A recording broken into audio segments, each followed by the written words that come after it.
यो शीतलेख बाबा जुन छ यसलाई पर्यटकीय क्षेत्र कसरी बनाउने, यसलाई कसरी अगाडि बढाउने, यो कुरामा म आवाज उठाउने छु। मलाई भाषण गर्न आउँदैन, मैले काम गरेर देखाउने तपाईँलाई। 37 वर्षदेखिबाट एउटै भाषण सुन्दा सुन्दा सुन्दा सुन्दा यो कान पनि पाल परेर त्यो ब्रास्ट भइसक्यो क्या। अब भाषण होइन, काम खोजिरहेको छ शीतलेखले।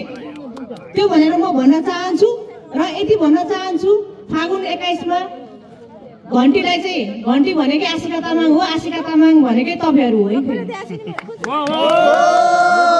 म कुनै स्वार्थ लिएर कुनै पनि स्वार्थ लिएर म आएको छैन र तपाईँहरूकै आवाज हो, तपाईँहरूकै नागरिकको आवाज हो आशिका तामाङ भनेको, यो चाहिँ देशको आवाज हो आशिका तामाङ भनेको।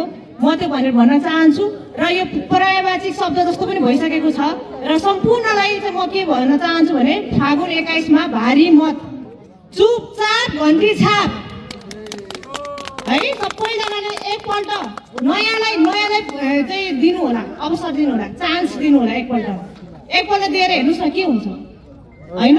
त्यो भन्न चाहन्छु र यो भन्दै गर्दाखेरि पुरानो पार्टीहरूले के दिए